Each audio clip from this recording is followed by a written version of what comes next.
whatever. I'm here. Well, I'm here. Hey, Christine. Christine, you say your mind's blank. Mine is always blank. I am a thinker, not a speaker. So I get really anxious about speaking, especially like in group things. Well, this is not a group thing. This is you and me. This is a 2-people group thing. But It's you, me, and 5,000 of our best friends. Yes. Well, I put it up on the Facebook group who wants to be on the podcast. You said me. I did, because Amy Bernstein said, Christine, I think you should do this. So tell us about you. Well, do you want to know how I got started with this, perhaps? What led me here, or other me questions? Well, what do you think we need to know about you? What do you need us to know? All right. Well, first of all, I probably really identify with, I know I really identify with the people in the legal field that chime in our Facebook group. Totally identify. It's such an unrealistic line of work. So You're a lawyer? no, I'm a patent paralegal. Mm-hmm. So, I mean, it's all about perfection and Mm. and quantity and billable hours and things that it's not necessarily about doing work per se. Mm.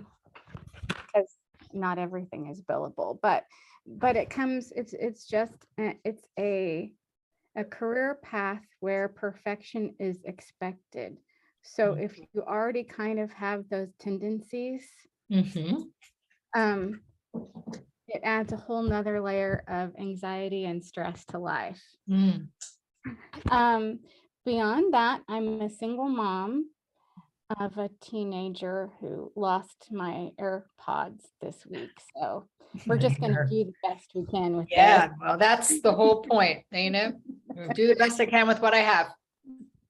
Yes. In Intensati, sometimes I say, I'm willing to do my best, and I'm willing to accept that my best is good enough. And isn't that a great way to walk around in life? It is. It's kind of the only way to walk around in life. It's the only way to walk around in life and not shove cookies down your throat. That's for sure. Yes. And that's really, I think I was thinking about how, like what led me here. And it was two things. It was a physical addiction to sugar. And also I probably had a different relationship with food than a lot of people that you've talked to, in that in times of trauma or stress, I do not eat. So at the worst periods of my life, I looked my best. Well, so from societal perspective, yeah. To the point, I mean, my hair was falling out. But you were skinny. But I was skinny. Isn't our culture so screwed up? She's bald, but she's thin. She's got bags under her eyes so you can see her ribs. Like, oh my goodness. God. So I probably didn't really, I think, probably, and my journey with sugar was like most people. Sugar was a reward. You have dessert after every meal because that's just what people do. And by the time I was 32, 33, I was diagnosed as being gluten intolerant. So that changed what I eat, and not for the better, right? Because I thought I was missing out on all the food. Right. And I would that eat scarcity come in. scarcity. They said you couldn't, and you were like, pardon me? Right. And I was really angry about eating salad. Because if you go out to eat, 9 times out of 10, salad is what you can eat. Even now, salad is an excellent choice for those of us that can't have gluten. I mean, right. So that I was eating healthy things that I couldn't eat anymore, right? I had to kind of learn how to eat all over again. Mhm. And then, but a lot of that came with unhealthy. Gluten products are notoriously high in sugar Oh, because yeah. that's how they get their flavor. Well, and I think the way that it's evolved, very much the way like Passover food has evolved, right? Like there's Passover cereal, and there's like we're like the holiday is made to like not eat leavened bread, and we've just sort of worked our way around it, right? Like Right. not leavened, but it's still you're gonna get like so. There's gluten free. I have seen gluten free everything that Yes. should have gluten, right? So there's just a lot of workarounds, which I think when you have an eating listen, I think it's like amazing for eating disorder people, but for people who have gluten intolerance and sugar intolerance or flour intolerance and gluten free, it's just very confusing and can really, when you think about it from an obsession perspective, how much of your mind does it take over? That gluten Mhm. free world can really, really be a full-time job thinking about food, right? Which is Right. not the goal. No, No freedom there. no. So that period lasted, well, really until I found you. I tried, because I was also gaining with the gluten intolerance. Part of it was that I could gain and lose 15 pounds in a week or two, right? Like it was just all inflammation, right? And then I tried a few things, and I tried Weight Watchers, and I tried like forks over knives, and I Mhm. tried the Virgin diet. And I mean, the problem with any of those things, well, Weight Watchers, I can't count things. What happens for you? I become obsessed with the Yeah. counting. So, for example, Okay, with it's just a really interesting point that I want the listener to hear, which is like, we don't want it to be obsessive, right? Like that's not healthy either, right? Like having this, maybe in the beginning when you start something, it has to be focused. There has to be a high focus on it. But focused. I don't know what a woman who helps me in my relationship, she always says, you got to be careful of the relationships that make you feel charged up. It's a really good note for me. Yes. And I think like the counting of the Weight Watchers gets me charged up. Well, how many can I have? And how many do I have left? And can I split them? And can I have them later? And what if I don't have them? I mean, that's just taking me out of life the same way sugar does in its own way. Yes. Yes. Yes. So actually, for me, counting days is not something that I do here. Yeah. I measure my food. I'm one of those food measures. I mean, some of it I have memorized by now, but I Yeah. do not count days. The same way I wouldn't count points in Weight Watchers, because I would just, that's not what's going to keep me going on this path. Um, so, and all of those things, they're diets. So you can't do them forever. The minute you stop is the minute that everything just goes back to the way it was. And that's not a solution for anyone, right?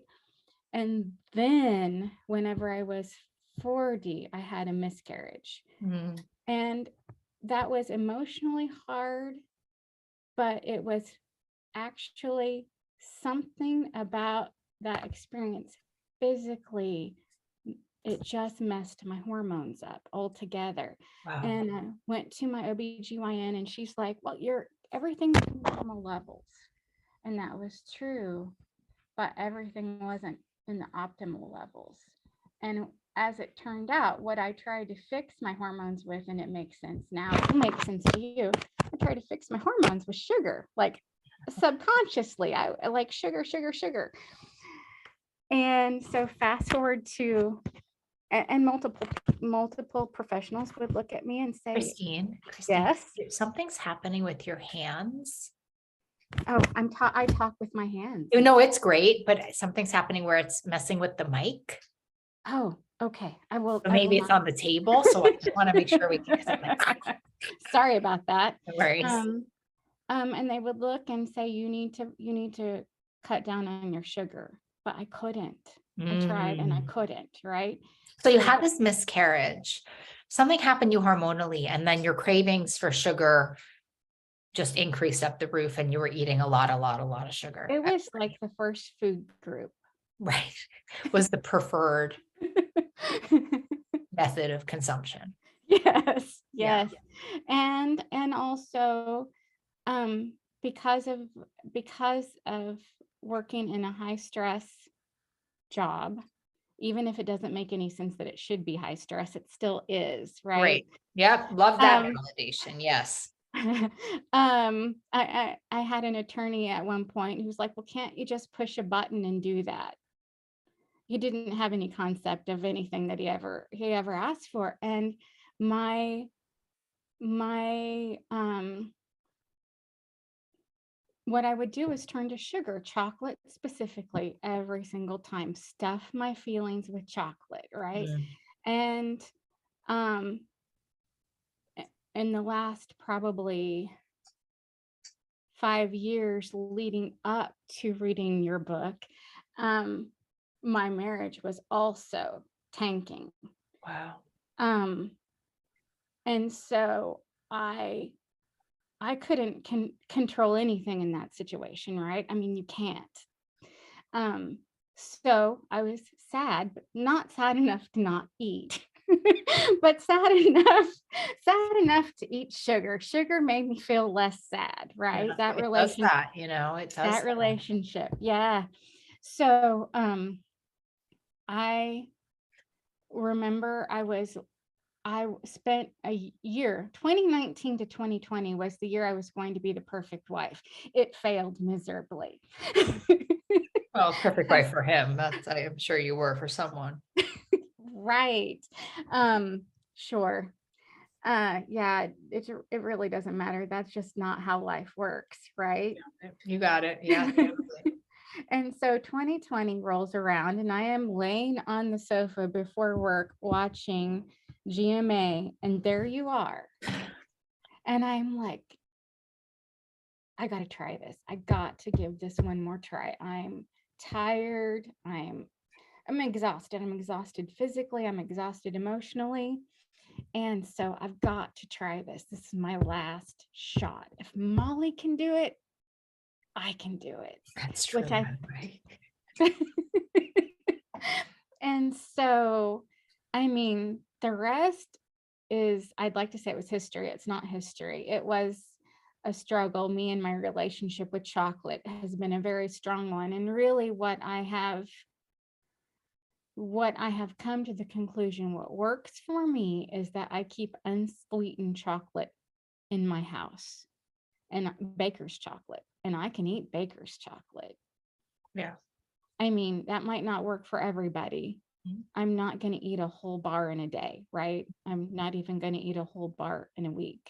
But can we rewind? Because like that's Uh-huh. like, so you broke up with sugar. Like, what happened? Like, how was it? Like, Oh, well, that was awesome. bury the So headline, friend. I'm like, okay, Baker chocolate. I missed like 15,000 it's a things. big deal. The I have baker's chocolate is a 47 big million deal. questions that have nothing to do with Baker chocolate. Um, so what I noticed within like a couple weeks Wait, so is you like that bought the book and then you just like did it? I bought the book and did it. How did you do that? That's like, I was determined. okay. You just I were like, this mean, is going to work for me. this That's is something, there's something to that, friends. She's like, this is going to work for me. I am going to do this. Yeah, no, I just did it. I did the work. And the emotional work, especially. And at the same What do we mean time, by emotional work? Like, what did you do? I mean, like, I only want to be like taking notes on this if I was listening. Like, what does that mean? well, Emotional work.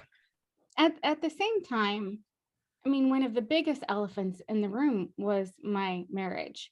Mm. And so I was also doing some of these sessions that were really actually designed to keep people married, but you do it by yourself.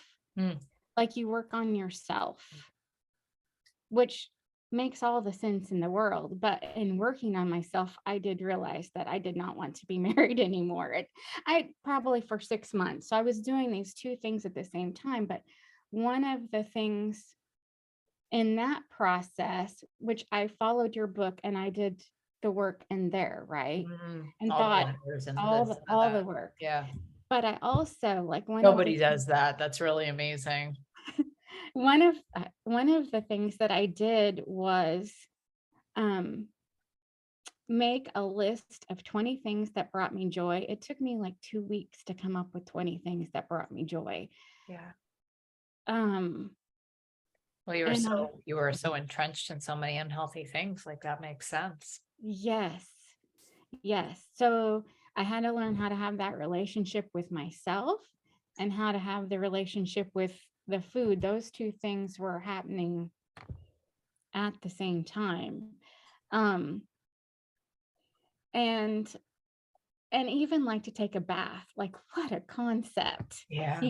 to take that time for myself, or to have any kind of a morning routine just for myself. That was huge. Wow. Um, Was it hard?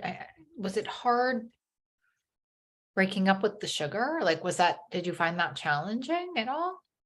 I did.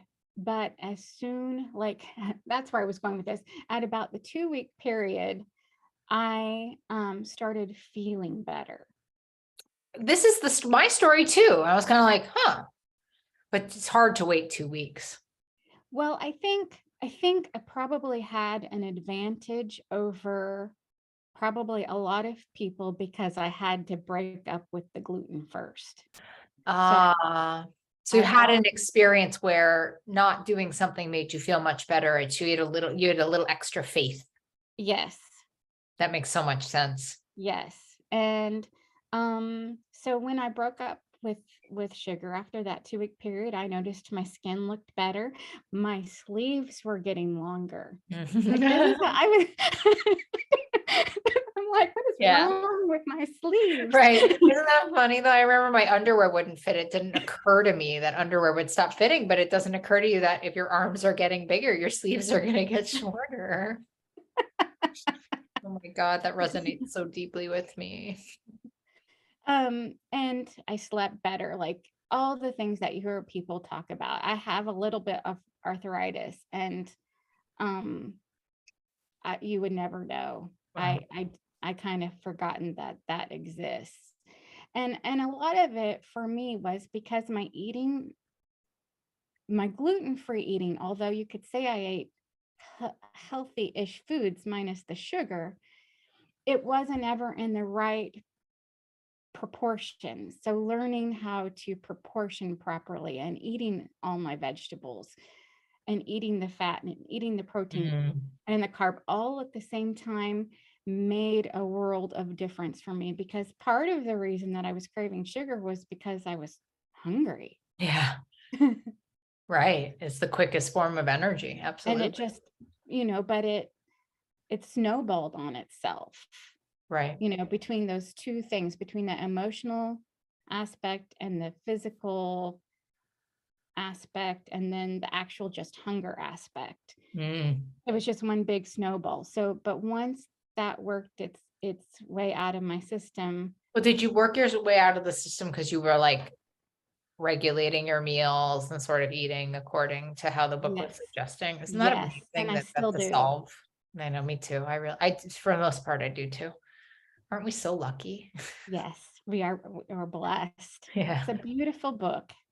Thank you. It was written through me, but I appreciate it.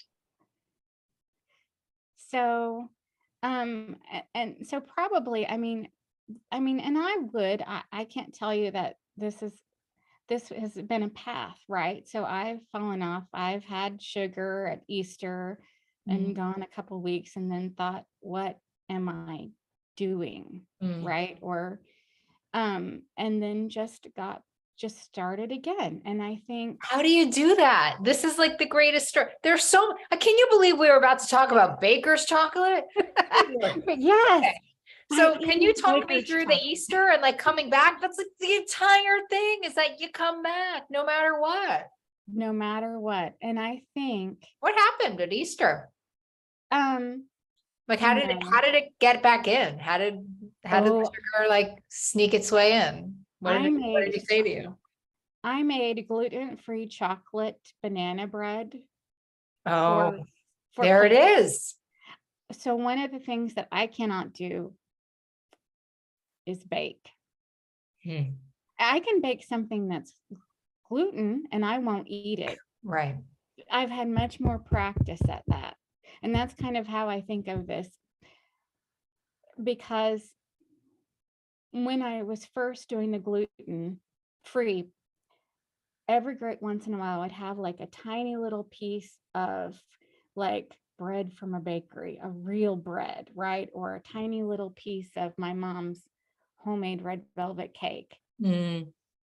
And somehow through baking up with sugar, I've moved past that. Wow. I haven't necessarily moved there with sugar, but I will, right? Mhm. Someday, So with gluten, you've moved past it completely. With sugar, completely. but I guess it's just an evolving relationship. So Yeah. when you made the gluten-free banana bread, you were chocolate banana bread, and you were kind of like, what was, do you know what the languaging was? Like how did it, I know mine, like I've heard a lot of languaging. Oh, it's not that big deal. Oh, it's just Easter. Yeah, it's Easter. I made this for everybody else, but I really want some. Hmm. Like I think it's a missing out thing, right? But Oh, that's that's so smart. Yeah. so I didn't want to miss out. If you had put a store-bought chocolate cake in front of me, I would have been like, nah, What if you put a store-bought gluten-free chocolate cake in front of you? no. No. Mm-mm. So there's something about the holiday plus the gluten-free plus the missing out because you had made it. Yes, I just think when we understand our vulnerabilities, we completely disempower them. I agree. I mean, I'm not there yet, but I'm working on it. Oh, I think you're there. Watch, see what happens next time after you talk to me about it. I would argue. We're, and when I say to everybody, like, we're ruining your life right now. Just try, like, actually call me the next time we just ruined it. I promise. Like, you're never the same. It's like the toothpaste is out of the tube. It can't go back in. That's just how it is.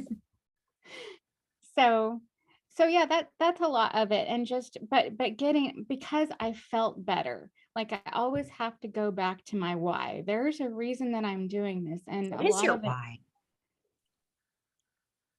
physically because I feel better, mentally because I feel better. And mm, probably even more importantly is because although I was a little anxious about doing this podcast, um, I don't have anxiety like Mhm. I did before. My mind is a calm place. I I have become a much better human. I mean, I was a good person, but I'm in a such a good place emotionally. Um, and at the same time, last last year, the year before, both years, on my birthday, I went sledding with my son. I didn't do that the previous 5, 6, 7 years, Right. right? I'm doing things because this coming birthday in January is my big birthday. I'm going to be a half century old. So I'm doing things now that I couldn't do when I was 41 or 42. Mm, wow. And that's That's a huge. heck of a why. Yeah, that's a heck of a why. You're really living optimally. It's a I'm big getting there. life. Again, getting there. Yes. Yes. What's with this whole thing? What's with this whole cutting the goodness? What's happening? I'm a Twice now. Midwesterner. Twice now. I'm like, life is big and beautiful. You're like, well, what's that? What's happening there? What's that about? I Break it down. I think part of that is the Midwesterner in me. Mm, Um, tell me like, more. I oh, don't love generalizations like that. I know a lot of really brave Midwesterners. um, I see that I still have work to do. Like I have a big, beautiful life, but I have work to do. I need to find more balance in my life, for example. Okay, but why do we have to do it in such a shameful way? I don't know I'm a behaviorist a long time. Let's think about a kid. So if the kid, we're trying to get the kid to clean up the table and the kid cleaned up half the table, would we say you didn't clean up the other half, we're working, right? We would say, Ooh, wow. I was raised this way. Well, good. We can just change the generational trauma right here, right now, Christine. I mean, there's just focusing on the negative only makes the negative bigger. I mean, Yes. I believe we should be having a ticker tape parade for all of the. I've just been doing this a long time. Your story is like a general anomaly as far as I'm concerned. Like, what if we tried to do it? I would argue that you'd move faster, even that your change could accelerate if you stop saying, well, I still have work to do. Let me tell you, friend, we all got work to do. That's Okay, you're blowing my mind right now. Well, this is the truth of perfectionism. Perfectionism is like a 2D experience. It's a location. The great truth of life is that we all are work. I mean, we're all doing our work in every minute of every day. Yes. I want you to Yes. celebrate that. That's not a negative. That's a beautiful truth that you've embraced. Or maybe you'll embrace in the next 15 minutes. There's a lot of people that don't have the availability because of fear and not readiness to even see that there's work to do. What if we experience that as a blessing, that you can see that? What if we experience that as a gift that you're being given instead of some kind of shameful, like, well, I'm not there yet. Like, here's the sad no, we're never there. There is no there. I know that's true. Yeah. I know that It's a long way from our head to our heart, but what part of you thinks that there's a there? What part of you? Oh, it has to be the kid in me, right? Well, it's The such kid. a fantasy. Like one day it's just you're gonna get there and it's like, then what? Then what do we do? No, I know I'm never going to get there. I know there's always something that's going to be done, but this is kind of what I liken it to. First of all, I was definitely raised in a household of a perfectionist. Sure. Um, but also there is this, and I've been working on it. Obviously, I need to work Sure. more. Learning to say thank you when somebody gives you a compliment, Sure. because we don't like you could say to me, I like your sweater. And I would say, oh, thanks. I got it on sale Right. at Well, blah, blah, blah, blah, blah. It was a think, deal. think about this. Think about this thing about our relationship with food and like binging and there not being enough. And link that in, ready for this one? Link that in with not being able to receive nurturing and nourishing from others. Yes. So if we could receive the nurturing and the nourishment from others, which is very scary because it does put us up, make us vulnerable to possibility of rejection. Lots of protective mechanisms have to be undone to receive. But would you imagine that our desire to eat baker's chocolate might diminish if we more readily took in the nourishment and nurturing of human love? Yes. Thank you for listening to my TED Talk. For sure. And that's a practice. And you're not allowed to be mean about that either. That's a practice. I have a hard time with that. Geez. Sometimes I have to say thank you with like my teeth grit instead of, saying, well, but yeah, I mean, but I'm like, thank you. It's And I a have to be like, practice. muzzle. Can't say anything after, no caboosing. It feels really weird unless you practice it for a while. Well, it's practice. And I think it's also understanding that it's going to feel weird. And that's part of the process too. But I just don't think that you would tolerate your son doing that. Caboosing. That's what they call it in parenting. It's just giving a compliment and then having like an insult on the end. It's called caboosing. Right. No. Right. So you're saying, well, yeah, I've been doing this, but also I'm still working on it. Right. You're like, well, yeah, like it's great, but also, you know, I'm a work in progress. It's like, what? No caboosing. Yes, ma'am. No caboosing. No I'm caboosing. gonna, how do you turn that into a positive No. statement? Mhm. I don't know that. I think it might be important that you don't have it be positive. I think no caboosing is loving. It's a loving boundary you're putting on your relationship with yourself. You're saying, I'm no Mhm. longer going to tolerate me cutting myself down because it's impacting my view of life. And it could be even better than this. Which is incredible to think about. I know, all just from stopping one thing. Mhm. Yeah, like we try to do start behaviors, but every now and then you got to throw in a stop behavior. No caboosing. No caboosing. That's your deal. All right. Your life's going to change so I'm much. gonna Even write if this you're just, down. and by the way, in the spirit of what you're saying, like, you know, you do it 50% of the time, you're winning. I mean, I wish everybody just like knew the data on change. Like there's this great data on change about glaucoma. And I don't know the exact numbers, but it's something around like 2/3 of people like don't take their glaucoma medication. And then even when they know they're going blind, like 1/3 of people still don't take their glaucoma medication. Like change is extremely hard. Yes. Because in order to change, we have to shut down that dissonant part of our brain that only wants easy things to come in, right? So Right.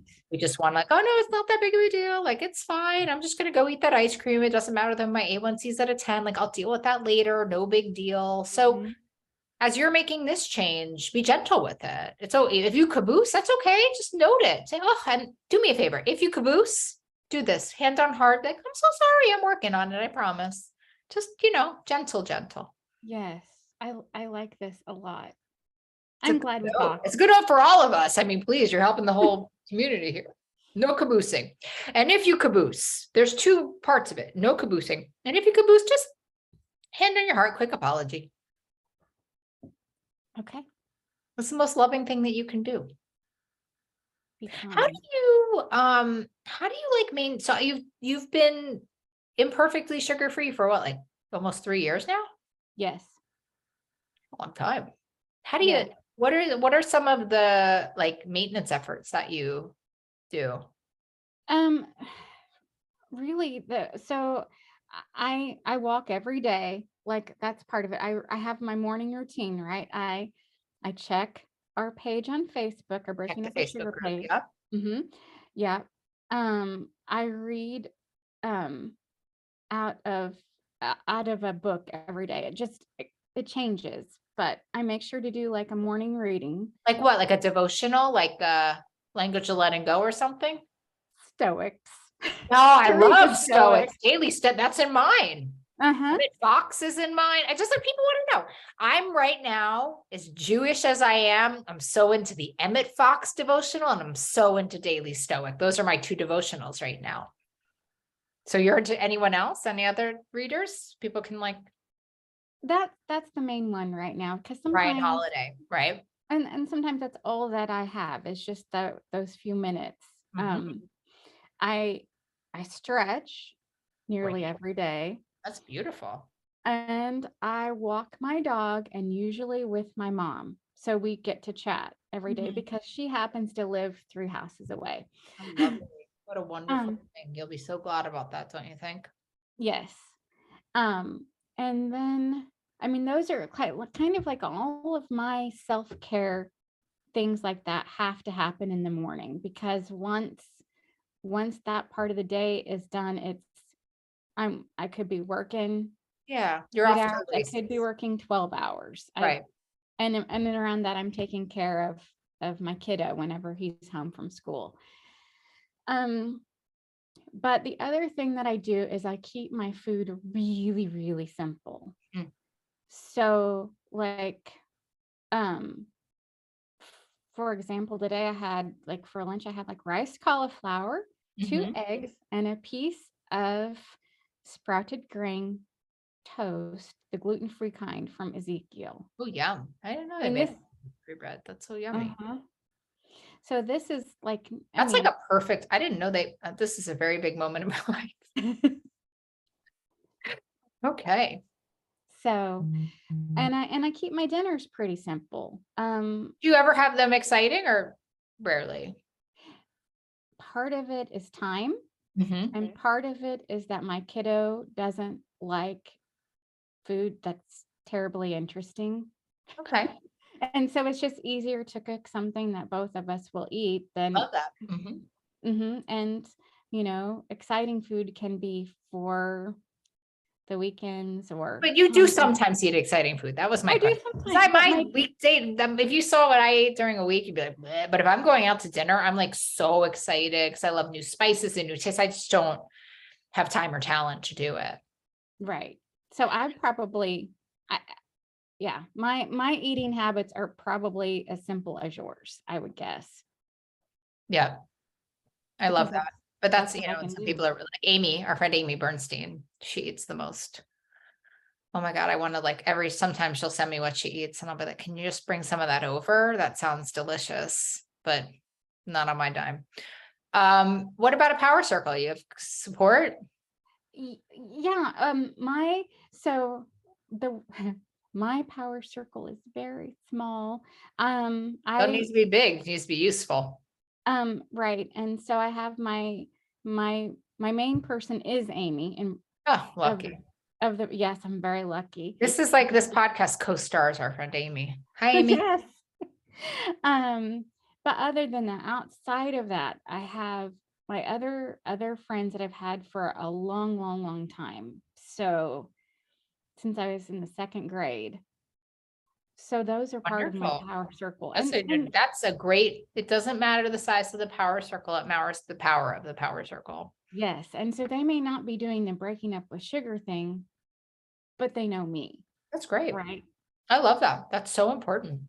That's such a great distinction. It doesn't have to be someone who's the exact same thing. It has to be someone who you can turn to when you need them. Mm-hmm. And what about skills? Do you use any skills when you're struggling? Yes. My main skill movement is really important for me. Mhm. Um, that is probably my number one skill. Breathing exercises would be Love breathing. my second. Where do you get them Um, on YouTube or we just know them? I just know them. Yeah, I was a yoga person once upon a time. Great. Mhm.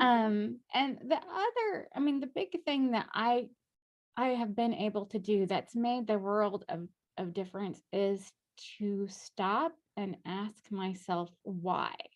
Mhm. A lot of times, if I'm have a craving now, it's because I'm tired. I That's mean, great. that's it. Or it's very rarely an emotional craving. It's more of like there's a physical reason behind it, and that's really what I need to address. Mm, that's great. Could So be hormones, but great. those sorts of things. And let me ask you this one last question, which is like, if someone is listening to our podcast and they're like, I don't think I can do it, like, what would you want them to know? Don't say if you could do it, they can do it. Say something that isn't that. Say, what? I think that you have to commit to 60 days and follow the plan. Hmm, Like you don't have to really think about it a lot. You just put one foot in front of the other. Actually, it's 66 days, right? it is, But but 60 will do. I mean, that'll do. just Don't spice. If you're like, I can only do 60, only do, if you can only do 7, we're here for it. but I think that is and wait, be kind to yourself, be Mm, patient because it's not a quick it's not a quick fix, right? It's a process and it's a practice like we were talking about. Um so you don't have to be perfect at it. You just have to keep going. Love that. So here's my challenge. So can you, for the next 60 days, commit to no caboosing and if caboosing self-apology? Yes. Okay. So Yes. That's a great thing to commit to. It's a beautiful, well, especially it's probably won't come out till February, but we're recording this in December. It's a wonderful idea for your gift to yourself for 2023. It is. There's no caboosing an apology when you do. See what happens. I See what love happens. it. I love you. Thank you so much for coming on the show. I love you. Thank you for You're having me, freaking Molly. wonderful. It's Mwah. Mwah.